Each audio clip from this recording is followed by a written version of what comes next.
Everyone, मेरा नाम रत्नेश है और काफ़ी दिनों बाद हम ये वीडियो बना रहे हैं। तो इस वीडियो में हम समझने वाले हैं कि H1B वीज़ा क्या होता है, उसकी क्या प्रोसेस होती है। और ये वीडियो खासकर उनके लिए है जो यूएस आने का प्लान कर रहे हैं या यूएस आना चाहते हैं या यूएस में जॉब करना चाहते हैं। तो एक बहुत ही ईजी लैंग्वेज में समझेंगे कि आप यूएस कैसे आ सकते हो और H1B वीज़ा क्या होता है और आप उसको कैसे अप्लाई कर सकते हो।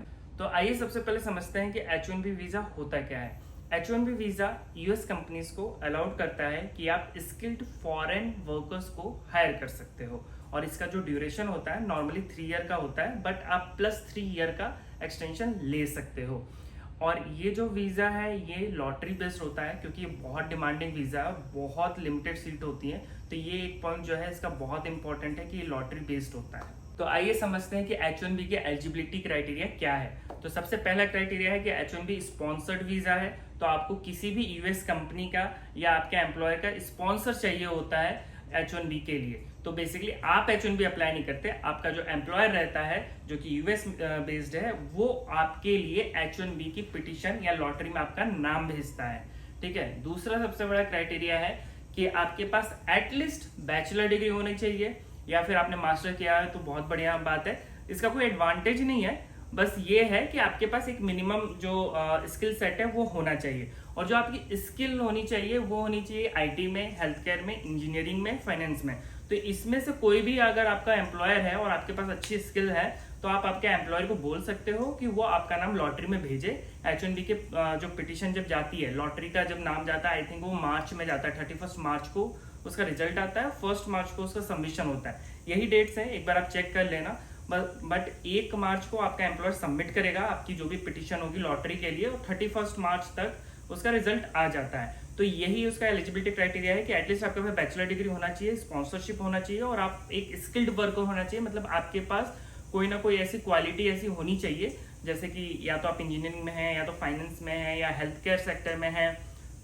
अगर इनमें से आप किसी भी सेक्टर में है तो आप आपके एम्प्लॉयर को बोल सकते हैं कि वो आपका नाम H1B की लॉटरी में भेजे। तो H1B की प्रोसेस को समझते हैं कि इसका प्रोसेस क्या होता है स्टेप बाय स्टेप। तो जैसे कि मैंने आपको बताया कि लॉटरी बेस्ड वीज़ा है ये। तो इसमें क्या होता है कि आपका जो नाम है मार्च में आपका एम्प्लॉयर सबमिट करता है, मतलब आपके नाम पे पिटीशन डालता है। पिटीशन मतलब सिर्फ आपका नाम भेजता है लॉटरी में, जो 31 मार्च को जिसका रिजल्ट आता है। आगे पीछे डेट्स हो सकती हैं, बट मार्च में आपका सबमिशन जाता है और मार्च में रिजल्ट आ जाता है। ठीक है। तो सबसे पहली प्रोसेस ये है कि आपका लॉटरी में नाम आना चाहिए। इसमें एक प्लस पॉइंट है, अगर आपने मास्टर्स की हुई है यूएस से तो आपको थोड़ा सा एडवांटेज मिल जाता है, आपके नाम आने के चांसेस ज्यादा रहते हैं। अगर आपका नाम लॉटरी में आ गया, ठीक है, तो अप्रैल से जून के बीच में उसका पिटीशन सबमिट होता है। पिटीशन मतलब अब आपका एम्प्लॉयर जो है आपके बिहाफ पे आपकी सारी डॉक्यूमेंटेशन भेजेगा, आपकी एजुकेशन हिस्ट्री भेजेगा, आपका वर्क वीजा जो होगा उसके लिए आपकी क्या क्या क्वालिफिकेशंस हैं, आप किस चीज के लिए यहाँ पे आ रहे हो, वो सारी डिटेल्स आपका जो एम्प्लॉयर है वो एक पूरी डॉक्यूमेंट की एक पोथी बना के सबमिट करता है USICS को।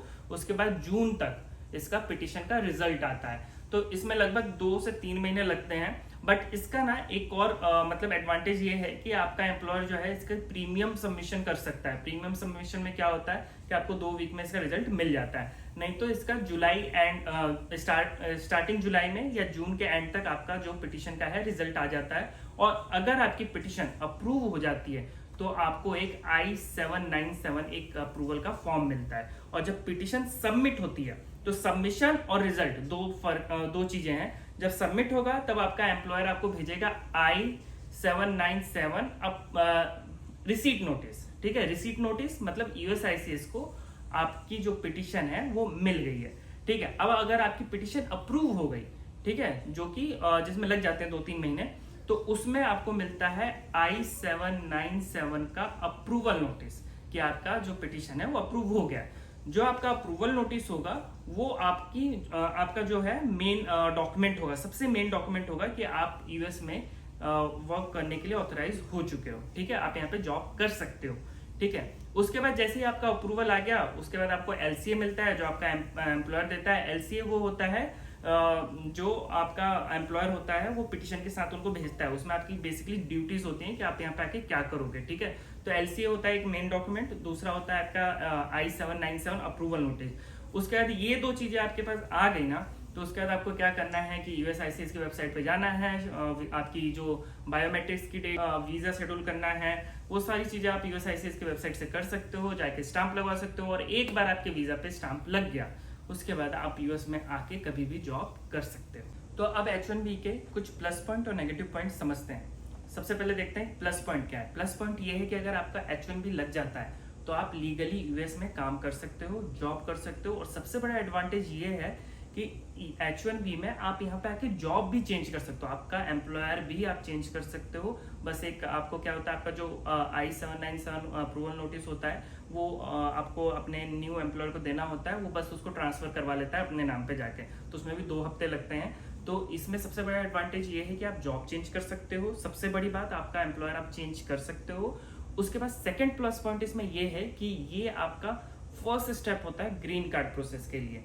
तो अगर आपके पास H1B है तो आप ग्रीन कार्ड प्रोसेस के लिए जा सकते हो, और एक बार आप ग्रीन कार्ड की क्यू में आ गए तो आपको एक्सटेंशन मिलता रहता है H1B पे, वो 6 ईयर वाला जो क्राइटेरिया होता है वो हट जाता है। सबसे बड़ा नेगेटिव पॉइंट इस H1B की प्रोसेस में ये है कि ये एक लॉटरी बेस्ड सिस्टम है, तो इसमें गारंटी नहीं है कि आपका नाम फर्स्ट टाइम में आ ही जाएगा। अगर आप लकी हैं तो फर्स्ट टाइम में आपका नाम आ भी जाएगा। और सबसे बड़ी बात बताऊं, H1B 70% इंडियंस ही होल्ड करते हैं, तो आपके चांसेस रहते हैं इसमें नाम आने के। लेकिन कई बार होता है, मैं कई लोग जानता हूँ जिनके 10-10 साल से नाम नहीं आ रहे हैं, बट कई लोगों का एक बार में नाम आ जाता है। तो ये एक लक फैक्टर आपका बहुत काम करता है। यहाँ पे आपका लक होना चाहिए कि आपको फर्स्ट टाइम में नाम आ जाए, फर्स्ट टाइम में नहीं आए तो सेकंड टाइम में आ जाए, सेकंड टाइम में नहीं आए तो थर्ड टाइम में आ जाए।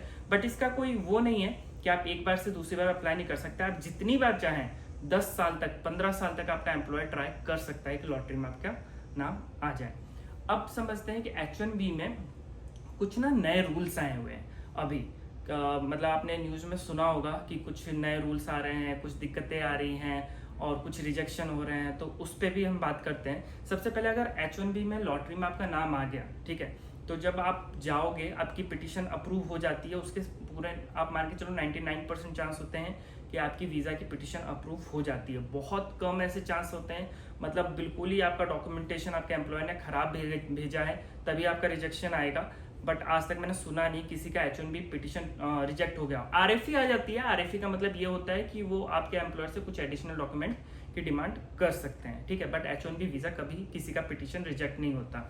दूसरी चीज़, जब आप काउंसलेट जाते हैं, ठीक है, तो वहाँ पे भी इंटरव्यू प्रोसेस वगैरह जो होता है उसमें भी H1B रिजेक्ट नहीं होता। रिजेक्ट होने के चांसेस तभी हैं जब आपका वहाँ पे प्रेजेंटेशन जो है बहुत पुअर है, या फिर डॉक्यूमेंटेशन ही आपके बिल्कुल ही मतलब ऐसे हैं कि उनको कुछ समझ में नहीं आ रहा है, या कोई रिक्वायर्ड डॉक्यूमेंट है जो आप उनको प्रेजेंट नहीं कर पाए, उस केस में ही H1B रिजेक्ट होता है। लेकिन उसके भी चांसेस बहुत बहुत कम होता है। कुछ RFE आ जाती हैं, या फिर कुछ 221G जो कि बहुत कॉमन है वो आ जाता है, तो इस टाइप के कुछ स्लिप वगैरह पकड़ा देते हैं कि ये डॉक्यूमेंट लेके आओ, ऐसे लेके आओ, तो उसके भी चांसेस बहुत कम रहते हैं। अगर आपका H1B लग गया है तो आप मान के चलो 99% आपके चांस है कि आप US में आ जाओगे, आपकी पिटीशन अप्रूव हो जाएगी, रिजेक्शन का कोई चांसेस नहीं होते। अब समझते हैं जो न्यू रूल आया है H1B का अभी, जो कि 1 सितंबर से लागू होने वाला है, उसमें क्या होने वाला है। एक्चुअली क्या होता है कि जब आप H1B इनिशियली आते हो, राइट, तो ये 3 इयर्स का वीज़ा होता है। 3 ईयर के बाद आपका एम्प्लॉयर आपके बिहाफ पे एक्सटेंशन फाइल करता है। एक्सटेंशन उसने फाइल करी, आपका एक्सटेंशन अप्रूव हो गया तो आपको 3 साल का और वीज़ा मिल जाता है, राइट। एक्सटेंशन का अप्रूवल आने के बाद आपको इंडिया जाके आपके पासपोर्ट पे स्टाम्प करवाना होता है। अगर आप नहीं जा रहे हैं इंडिया, आप यहीं पे US में रुक रहे हैं, US के बाहर नहीं निकल रहे हैं, तो आपको स्टाम्प की जरूरत नहीं होती, क्योंकि जब आप फर्स्ट टाइम H1B का स्टाम्प लगवा के आते हैं तो आपको 3 साल का स्टाम्प मिलता है, तो वो आपके पासपोर्ट पे एक्सपायर हो जाएगा 3 साल बाद। लेकिन यहाँ से आपके एम्प्लॉयर ने एक्सटेंशन फाइल किया तो आपको एक्सटेंशन आपका हो जाएगा, और आपको एक नया I-797 मिलेगा जिसमें आपकी नेक्स्ट एक्सपायरेशन डेट लिखी होगी वीज़ा की। आप उसके बेस पे यहाँ पे रह सकते हो, ठीक है, उसके बेस पे आप यहाँ पे रह सकते हो अगले 3 साल, अगर आप US के बाहर नहीं जा रहे हो। लेकिन अगर आप US के बाहर जा रहे हो तो आपके पासपोर्ट पे न्यू स्टाम्पिंग होनी चाहिए न्यू एक्सपायरेशन डेट के साथ। तो पहले क्या होता था कि अगर कोई जा रहा है इंडिया अपनी फैमिली के पास, तो वो क्या करता था कि ड्रॉप बॉक्स की एक प्रोसेस होती थी, आप जाके ऑनलाइन अपॉइंटमेंट ले लो और ड्रॉप बॉक्स में पासपोर्ट डाल के आ जाओ, आपको 1 हफ्ते में स्टाम्प होकर मिल जाता था।